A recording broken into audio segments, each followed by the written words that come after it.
Hi, I'm Ali Eilert from Heritage Estate Planning, and today I wanted to record a video about a subject I'm coming across more and more with my clients, and that is cryptocurrency or crypto assets.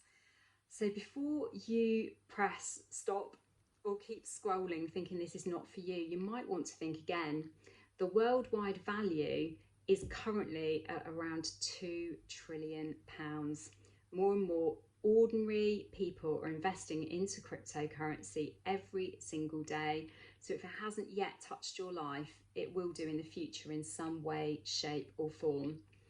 So what is cryptocurrency? Well, basically it's a digital currency which is encrypted, and it's not tangible really like your bank account or your building society account. So whereas with your bank account you'll perhaps have a card or a checkbook, and you'll certainly have statements on it, and with your building society account you might have a passbook or share certificate or something along those lines.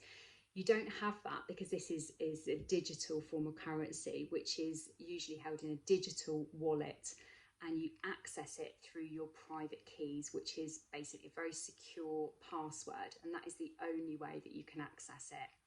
So although the actual asset itself may feel intangible, the taxation and financial implications of it are very tangible. HMRC view cryptocurrency in a very similar manner to shares or securities, and they're subject to capital gains tax and the normal reporting regimes. So how is this relevant to your will, you may be wondering? So when you write your will, we would take account of all the assets that you have. So that might be property, that might be bank accounts, that might be investments, it might be shares, and it might actually now include cryptocurrency.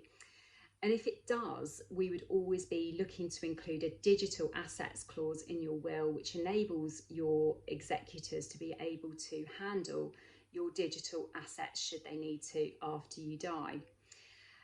The really important thing when you're holding cryptocurrency is thinking about your choice of executors. So we would have this conversation with you.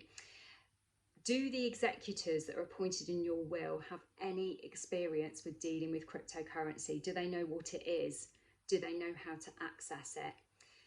If not, we would be encouraging you to think about maybe a specific digital assets executor within your will, which you can do.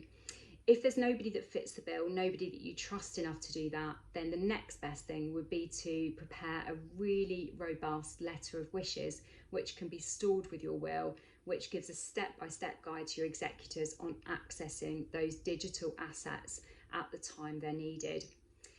In addition, as I mentioned earlier, the only way to access your cryptocurrency or crypto assets would be through these private keys, so the password. Now, like with any passwords, we're encouraged, aren't we, not to write them down because then it's not secure. We certainly wouldn't be containing this information within your will.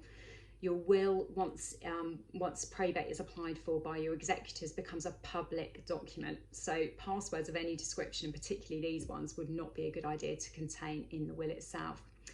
But the letter of wishes I mentioned earlier could be a really good place if it's held really securely and stored securely with your will to have access to those private keys. That's the way that your executors will be able to deal with those assets after you've gone.